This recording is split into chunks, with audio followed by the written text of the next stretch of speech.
As we get into the meat of the text, let me start us off this way.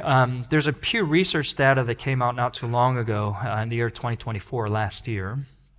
And this research kind of traced over the years the level of trust among Americans in the government to do what is right. And so it was basically gauging the trust among Americans in our government. And the study was conducted every single year starting in the 1960s. And we had just the latest data that came out this past year. And the study found that in the 1960s, 77% of Americans expressed trust in their government. And what we found over the years is that each year that went by, that trust decreased steadily until we got to this past year, 2024, where we saw that number plummeting down to 22%. And what we're finding is that this decline mirrors a broader crisis of trust in authorities in our society.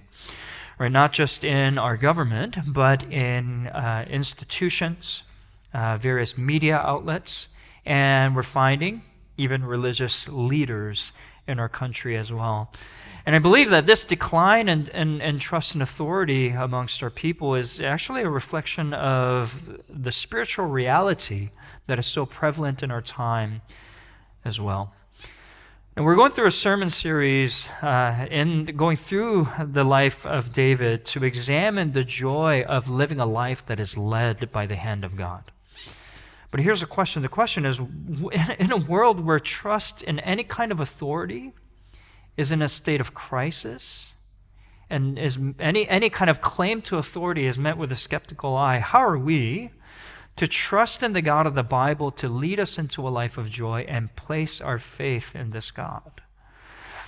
Now, as we get into this passage, which begins kind of sort of an origin story, if you will, of King David, here's what we're going to see, and this is kind of the main thrust of the text and the message for today. It's that trusting the unseen hand of God is both the challenge and the joy of the Christian life.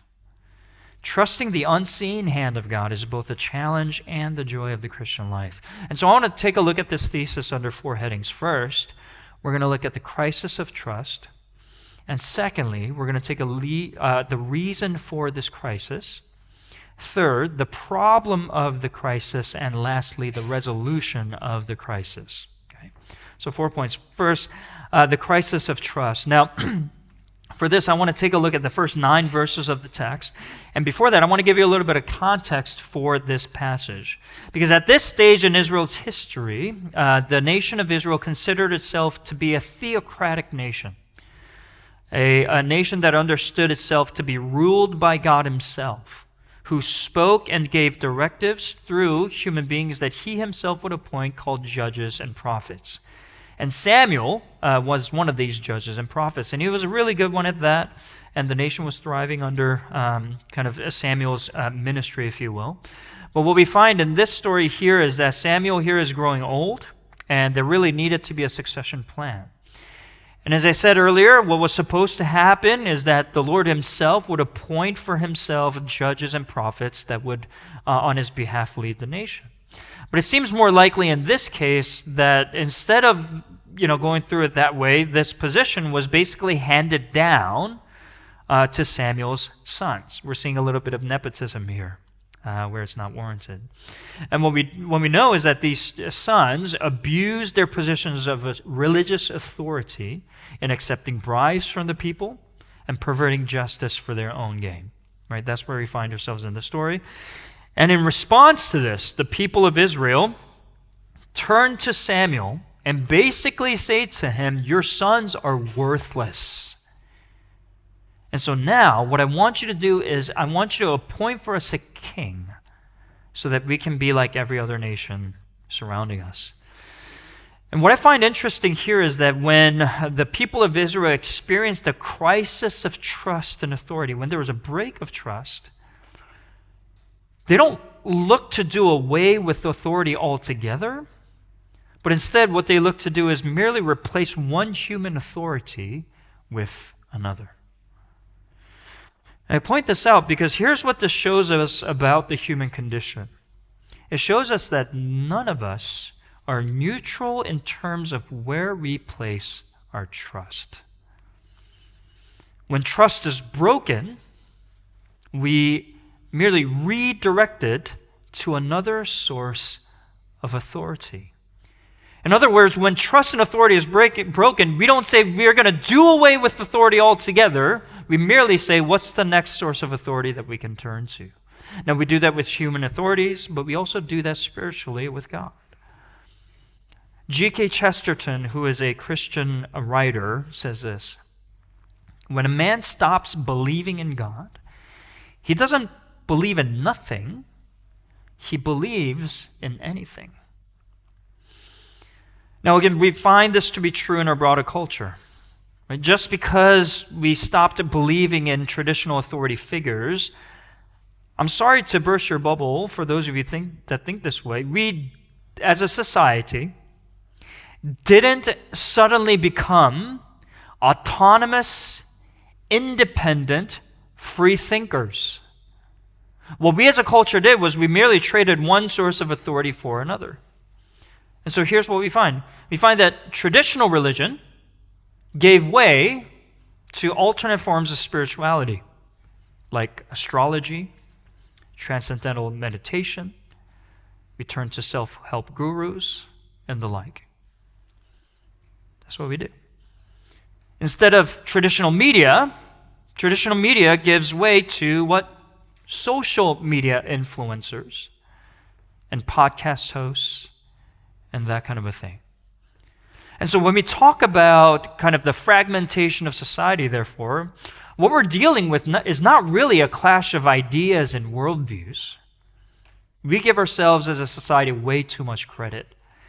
It's not a clash of ideas or worldviews. It's a clash of authority figures. Whom do you trust? And who are you following? Now, to bring it into the spiritual realm, if you are a follower of Jesus, then, the question is not a matter of whether you trust in God or not. It's a matter of whether you trust in God or something else. Because it's not as if you don't trust in God, you don't trust in anything. It just doesn't work that way. It's whether you trust in God or are you placing your trust in something else. Let me apply this. So, for example, if my struggle, let's say, is being generous and sacrificial in my giving of my finances towards the things of God and towards others that are in need, the issue isn't simply for me to grit my teeth and say, I need to be a good person, and therefore I need to trust in God, and I'm going to give of my money. No, that's not the way it works. It's, what am I trusting in for my safety and security more than God? And more often than not, it comes down to our finances. Here's what I'm trying to say. What I'm trying to say is that it's incredibly spiritually naive for us to try and will our way towards putting our faith in God and following Him with full trust in Him without first identifying what you trust in more than God. And so what we find is that what we have in this passage is not a crisis of authority, but that of trust. And that's what we're coming down to here, because every single human being puts their faith in something. And the question is, what is it that you're putting your faith in? Now, for those, specifically for those who follow Jesus, why, we hear this all the time, right? You need to trust God, have faith in Him, and those kinds of things. But why is it so hard to place our trust in God instead of everything else? What is the barrier that needs to be overcome? And for that, I want us to take a look at the second point and the reason for this crisis. And that's where we come to verse 7. We see that God comes to Samuel, and he's diagnosing what the real problem is. He says, they have not rejected you, but they have rejected me from being king over them. So God is saying they're not rejecting your authority and asking for a king. They're actually rejecting my authority. And the question is why? Why? After all, it wasn't God that was the one that took bribes and perverted justice. So why are they asking for a king instead of a new prophet or a new judge? And this happens today all the time, doesn't it?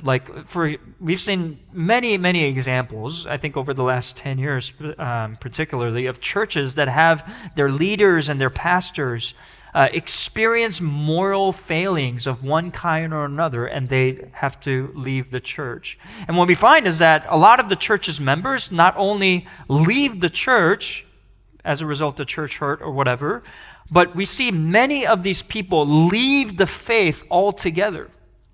And if you're kind of the religious, kind, you might kind of beat your brow at them and say, "Oh, it was never about the pastor. It was about God. What is the matter with you?" But the fact of the matter is, there is something in our hearts that gravitates towards human authorities that are tangible and can be seen.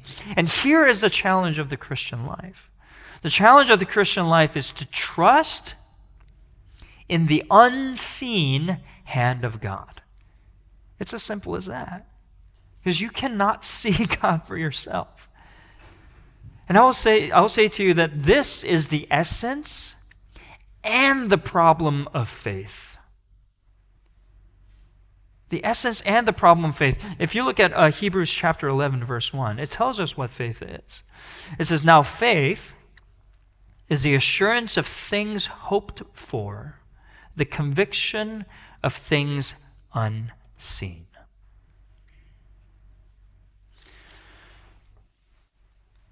That's both the essence and the problem of faith. You can't see God, and you can't see Him leading your life in tangible ways. Friends, I'll tell you this. If you are looking to grow in spirituality, you will inevitably experience something that is similar to what happened to Abram. You know the story of Abram back in Genesis 12?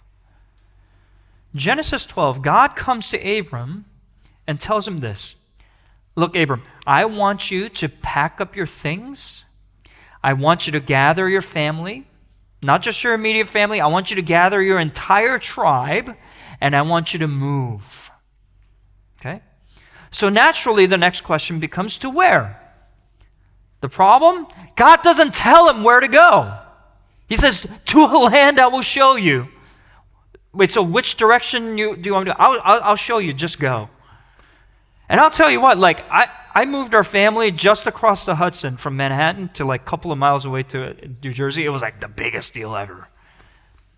But for Abram, he had to pack up his entire family, his entire tribe, and his entire clan and just move to where I don't know.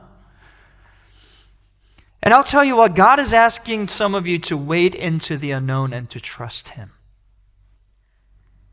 That's what faith looks like. Listen, I know some of you are depending on what kind of religious background that you came from, you may be all into the charismatic kind of signs and wonders and miracles and those kinds of things. Let me tell you, let me ask you a question. Does it take more faith to believe in a God when you see all of those things, or when God shows you none of them?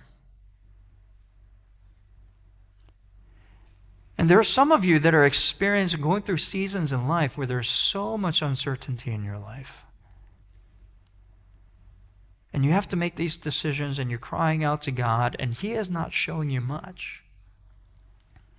If you're going through a season like that, here's what I want you to know, okay? I want you to know that I don't want you to feel guilty for not having a tangible experience of God. And I don't want you to feel as though there's something that you did wrong, that you're not having a tangible experience of Him. Because what God might just be trying to do with you is to increase your faith in Him. This is not some sort of a detour that God is taking you on. This is not the end of the road. No, this is precisely what God wants to do with you. Because God wants you to see this moment as an opportunity and not a failure. And it's hard. It's hard, I get it. There's a really great movie. I don't know if you heard of this movie. It's called Frozen. Frozen 2. And there's a song that just like gets me right at the heart. It's sung by Elsa in the middle of the night. Do you know this song, Into the Unknown? When I first heard that song, I thought I was going to cry. She said, here's some of the lines she says. She says, "I'm sorry, secret siren, but I'm blocking out your calls. I've had my adventure. I don't need something new. I'm afraid of what I'm risking if I follow you into the unknown." Aren't you glad I didn't sing that for you? It's scary. And you know what? Some of you are very kind of high on where you are in your faith, and yet you've never experienced this in your life. And let me gently tell you, then that probably means you're not really following Jesus. Because he's looking to stretch your faith. He's looking to stretch your capacity to trust in him as you wade into the unknown. And as you are, I want you to know that this is an opportunity for you. So let me encourage you, do not block out the secret siren that's calling out to you. God is looking to grow your faith. And I know that the easy thing to do in this moment is for you to look around and heed to what everybody else is doing. Give me a king that I can see. To look towards something that is tangible. But the warning that is given here is do not do that, and instead look to God himself and follow him, because here's a problem if you block out all these calls. That's the third point. The problem of the crisis comes here. And the passage wasn't read for you, but if you look at verses 10 to 18, this is where God gives warnings on how these earthly kings will treat the people of Israel. It's told to them that the kings will take their sons and daughters, the kings will take over their land. The warning is that the king will extort you, as in take your goods, and ultimately these kings will take away your freedom. And here's the warning that is given. Ultimately speaking, these worldly authorities will promise much, but deliver so little. Because at the end of the day, at the root of their heart, it is not about them giving themselves to you. It is about them taking things away from you and ultimately taking your joy away. That's why it is so naive for many well-meaning Christians to be co-opted into political idolatry, because there's a fundamental misunderstanding of how sin works and the false promises of human authority. It cannot give you the meaning and the purpose and the satisfaction that you desire in life. There's an article that came out recently called "No Amount of Data Will Give You Good Life." And this data was kind of in an interview format, and the article cited a podcast episode where there's basically a back and forth between two pundits about the merits of our modern tendency to make so many of our life decisions based on research and data.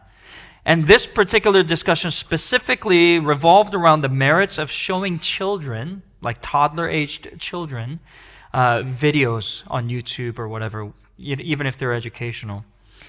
And so, one person was obviously for it, and that person was citing all of the data and saying, there's a lot of merit to that. And the other person was just like, I just don't think that's right.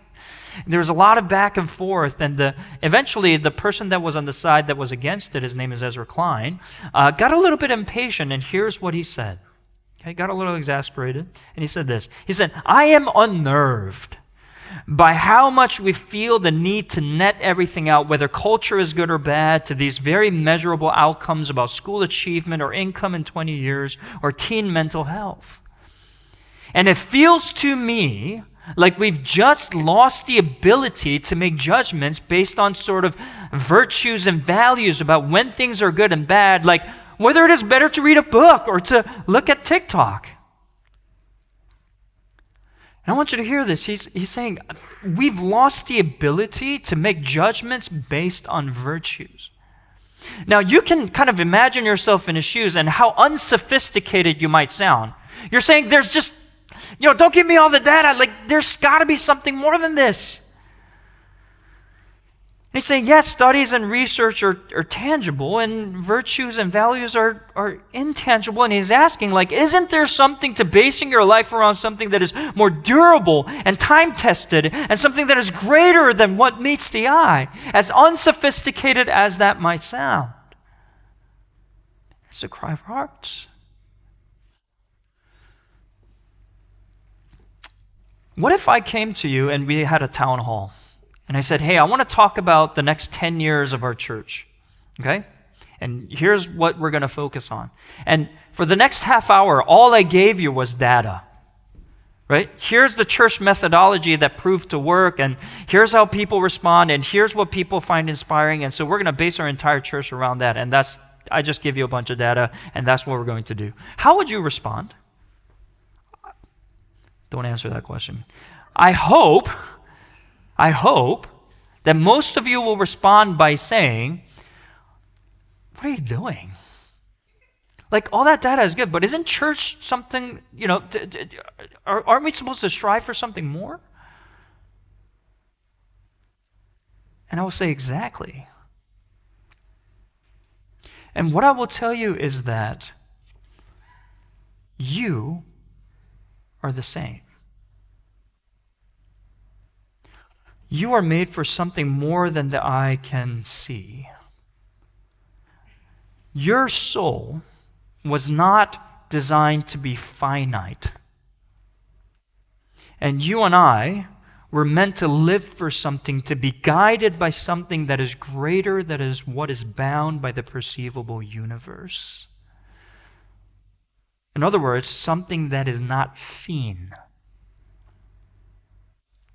And the longer you spend your life giving away kind of your trust to an authority that can be perceived, whether it's the bottom line of your bank statement, or words of approval by others, or your CV, for example, or your career, or whatever the case may be. But let me tell you, as long as the functional authority over your life is finite and therefore is bound by time and space, it will not give you what your soul is yearning for.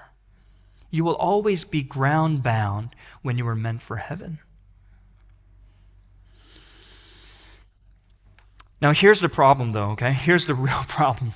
Okay, we just said, on the one hand, you were designed to be more, to be led by something that is beyond this world. That is true. But what is also true is, on the other hand, there's something in our hearts that are reluctant, right, to give ourselves away to be led by something that is unseen, that is not tangible, and therefore dangerous. This is a heart crisis that we're looking at. And by the way, we see this in verses 19 to 22. What we find is that God will not lead those who reject him.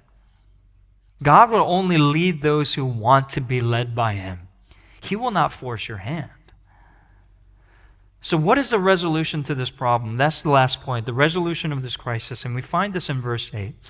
Now, picking up from verse 7, where God assures Samuel that his people are actually rejecting him rather than Samuel, God says this. He says, according to all the deeds that they have done, from the day I brought them up out of Egypt, even to this day, forsaking me and serving other gods, so they are also doing to you.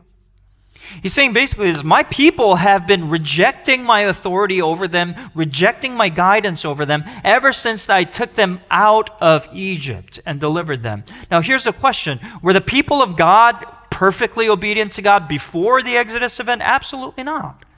Ever since the Garden of Eden, people have been rejecting God. So why is God highlighting this particular pivotal moment in Israel's history to highlight the people's disobedience of God? Here's the reason why. It's because God wants to remind Samuel and his people that God is the one king who not only has the ability to deliver his people out of Egypt, but who will deliver and guide them for their good. It is highlighting the fact that God is unlike any other authority figure, in that while other authority figures will ultimately look to take from you, God is the one who is willing to give. And with every authority figure and their demands, you kind of need to be skeptical and asking the question, wait, what's in it for them? Because with every pitch that comes from a human authority, you know that it's coming out of some need that they have. But with God, you never have to ask that question because, as he highlights in verse 8, God's in the business of asking, what's in it for you? This is a God who has everything. Everything, the wealth of the universe at his disposal. He's in perfect relationship between the triune Godhead.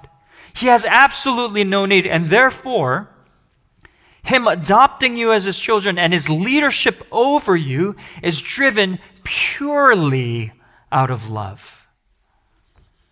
And we find that throughout the history of Israel as we look through the story of the Old Testament. Here's what happens.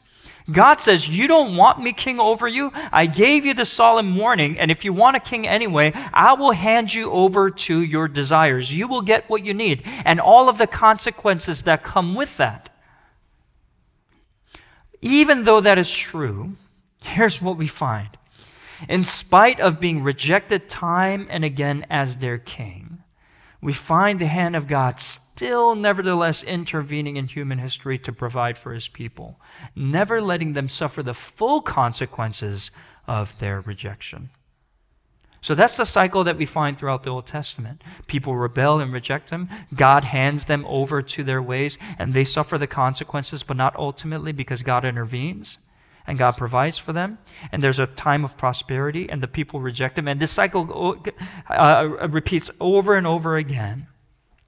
And it is pointing us to a day when God would send the ultimate king, who would resolve this crisis once and for all, who would provide and give himself away completely to provide for their ultimate needs. And friends, Jesus Christ is that true and better and ultimate king.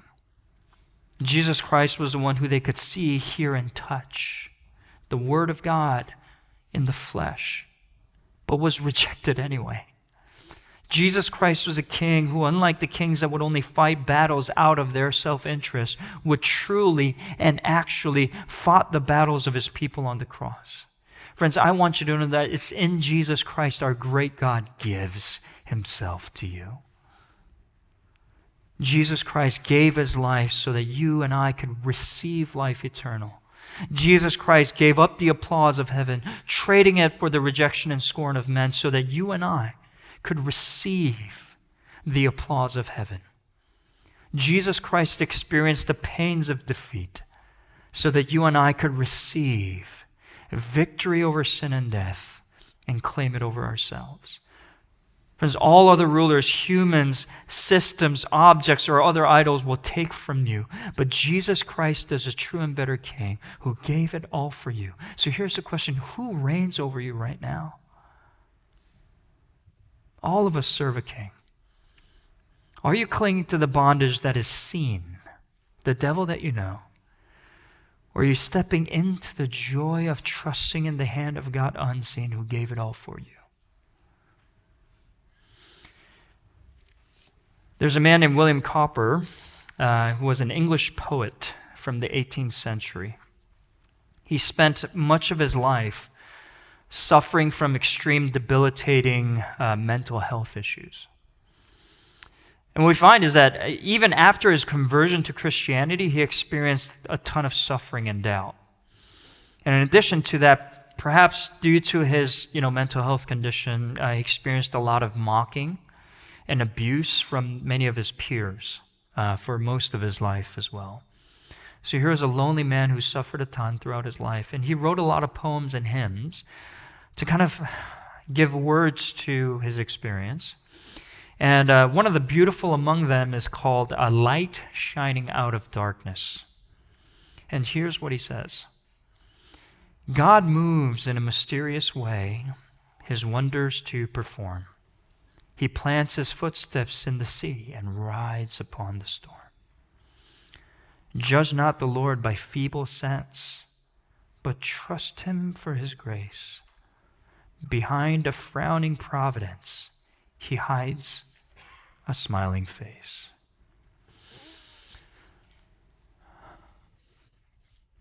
For those of you that are experiencing the frowning providence of God,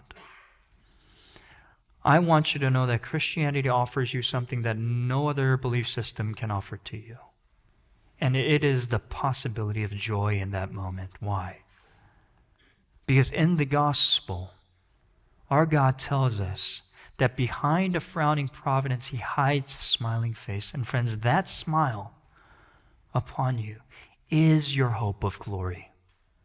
It is the possibility of joy in every moment of your life, whether you're going through the green pastures of life or in the dark valleys in the shadow of death. And as you cling to this God in hope, here's what happens. And I'll just close with this. Rarely so, but there will come a moment in your life where that smile breaks through the clouds and shines down on you.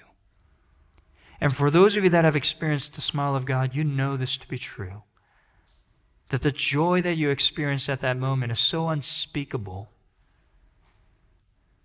and abounding that it is enough to set you up for the rest of your life. Friends, that is the hope of Christians. Whether you experience it or not, that in every moment of your life, joy is possible. And that's what I want you to hold on to. That even when we grieve, even when we lament, even when we cry out to God, we don't do it the same way the world does, because we have a God who has secured eternal salvation for you, whose smile is ever upon you. And so, friends, my hope for our church and for myself is that we will cling to this hope that was secured for us by his grace. And my hope for our church, for us as individuals, but us as a church going into year 2025, is that we would truly be a church that is led by our shepherd. And whether we have the emotional experience that accompanies or not, we would either experience the joy for ourselves, or that we would testify to ourselves and our neighbors the possibility of joy that exists in every moment because of our God who gave himself up for us and now beckons us to follow him. And may we follow our shepherd together this year. Let's pray.